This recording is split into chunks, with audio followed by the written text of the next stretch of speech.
Welcome to Worlds UK, your trusted source for breaking headlines, global insights, and sharp analysis from around the world. If you're new here, don't forget to hit that subscribe button and turn on notifications so you never miss an update. The Mar-a-Lago ballroom buzzed with anticipation, the air thick with tension, and the low hum of whispered speculation. Guests in glittering attire clustered in small groups, eyes darting toward the stage, waiting for the next act in a drama that had gripped the nation. At the center of it all, Donald Trump stood at the podium, mid-rant against the so-called deep state judiciary, his voice echoing off the gilded walls. He railed against invisible enemies, painting himself as a victim of a vast conspiracy. Suddenly, an aide flashed a white card, news that would change everything. The Supreme Court had ruled against him. He had lost, and the verdict was final, reverberating through the hall like a shockwave. Trump's face twisted in disbelief and anger. We have a decision, he growled. And it's a disgrace, a total and complete disgrace to our country. His words dripped with fury, his composure slipping away for all to see. He slammed the podium, the room falling silent as his aura of invincibility shattered on live TV. The crowd, once raucous, now watched in stunned silence, unsure of what would come next. Trump lashed out at the justices he'd appointed, calling them traitors and accusing Chief Justice Roberts of orchestrating a personal vendetta.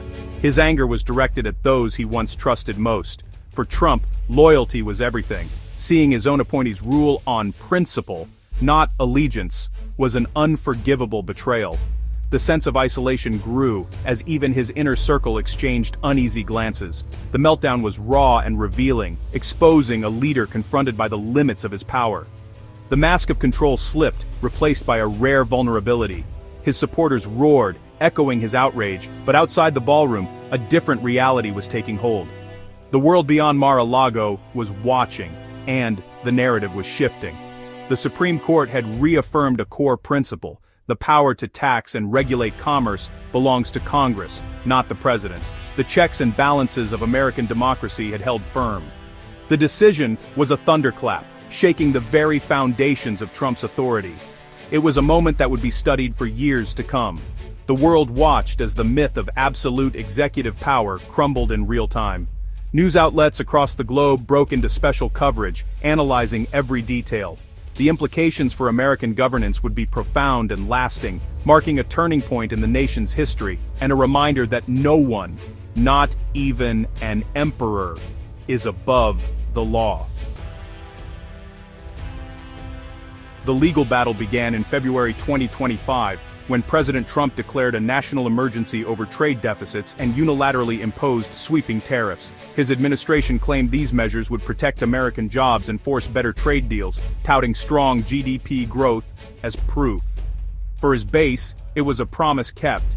For critics, a reckless overreach. Businesses and economists warned the tariffs were a tax on Americans, leading to higher prices and job losses. The heart of the opposition was constitutional. Only Congress can impose taxes and tariffs. This set the stage for a monumental legal confrontation over the separation of powers. Could a president use emergency powers to bypass Congress's authority over the nation's finances? The nation watched, awaiting the outcome of this defining clash. The legal fight centered on two sources of power. Trump's team argued the International Emergency Economic Powers Act, EEPA, let him impose tariffs in response to economic threats, claiming Congress had delegated this authority. They insisted tariffs were regulatory tools, not taxes, and that courts shouldn't second-guess the president on national economic policy. The challengers, a coalition of businesses and scholars, pointed to the Constitution. Only Congress can regulate commerce and impose tariffs. They argued IEEPA was never meant as a blank check for the president to rewrite trade laws. If Trump's interpretation stood, any president could declare an emergency and impose taxes unilaterally. The case became a test of whether the executive could erase Congress's most fundamental power. The warning was clear: unchecked executive power threatened the constitutional order. The Court of International Trade delivered the first blow, ruling that President Trump had overstepped his legal authority. Trade deficits, the judges said, weren't the kind of emergency the International Emergency Economic Powers Act, or EPA, was ever meant to address. The court's decision was clear. The law was designed for true national emergencies, not for economic policy disputes or trade imbalances. The court emphasized that the Constitution deliberately gave Congress, not the President, the power to regulate commerce and impose tariffs. This separation of powers was intentional, a safeguard to prevent any one branch from dominating trade policy. The administration quickly appealed, hoping for a more sympathetic hearing in the D.C. Circuit, and arguing that the president needed broad authority to respond to global economic threats. But the appeals court unanimously upheld the lower court's decision, stating that Congress's constitutional authority over commerce couldn't be so easily delegated or usurped by the executive branch. The judges rejected the idea that a trade deficit was a national emergency, warning that such a broad interpretation of IEEPA would effectively erase Congress's vital role in shaping and overseeing U.S. trade policy. The courts made it clear, if the president could use IEEPA in this way, there would be virtually no limit to his economic power, setting a dangerous precedent for future administrations. With 2 defeats in hand, Trump's legal team appealed to the Supreme Court, framing the case as a fundamental test of executive prerogative and the limits of presidential power in times of perceived crisis. Legal experts across the country predicted the justices would be wary of expanding presidential power at Congress's expense, especially given the potential for abuse if the boundaries weren't clearly defined. The stage was set for a final, decisive ruling, one that would not only determine the fate of Trump's policy, but also clarify the balance of power between Congress and the president for years to come. The outcome seemed almost inevitable, but the stakes for American democracy had never been higher. On January 8, 2026, the Supreme Court's 7-2 decision landed like a political earthquake. Chief Justice Roberts' majority opinion dismantled the administration's arguments, reaffirming that only Congress can impose tariffs. He drew a direct line from colonial grievances over taxation to the Constitution's clear language. Allowing a president to use emergency powers for broad tariffs, Roberts wrote, would blur the separation of powers. The majority included both liberals and key conservatives, including Trump's own appointees. Justice Gorsuch's concurrence warned of the dangers of vague statutes enabling executive overreach. The dissenters, Alito and Thomas, argued for deference to the executive, but their view was rejected. The court was unequivocal. IEPA could not be used to bypass Congress's exclusive power over tariffs. The tariffs were struck down as unconstitutional. Trump's response was immediate and defiant, calling the Supreme Court's decision a betrayal, even by his own appointees. He lashed out on social media and in front of cameras, painting himself as a victim of a system stacked against him. The president's rhetoric only intensified, fueling his supporters' outrage and deepening the nation's political divide. This is a temporary setback, he insisted, vowing to find other ways to pursue his trade agenda.